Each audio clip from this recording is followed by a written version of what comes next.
ஓம் சிவா கிருஷ்ணார்ப்பணம். இந்த மரம் இழுப்பை மரம். இன்றைக்கு ஞாயிற்றுக்கிழமை. இந்த ஞாயிற்றுக்கிழமையில் சிவபெருமானை வழிபட வேண்டும். காலையிலிருந்து மதியத்திற்குள் சிவபெருமானை வழிபட்டால் இன்றைக்கு நல்ல காலமாகும். சிவனை முக்கியத்துவமாக வழிபட வேண்டும். மதியத்துக்கு மேல் வரும் யமகண்டம், ராகுகாலம், குளிகை, சந்திர ஓர காலத்தில் வருவதனால் துர்க்கையை வணங்க வேண்டும்.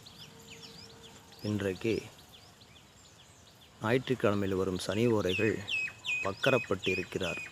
வக்கரத்தில் சனி இருக்கிறதுனால் இன்றைக்கு மதியத்துக்கு மேல் யமகாலம், ராகு காலம், குளிகை போன்ற காலங்கள் மதியத்துக்கு மேல் வருகின்றன.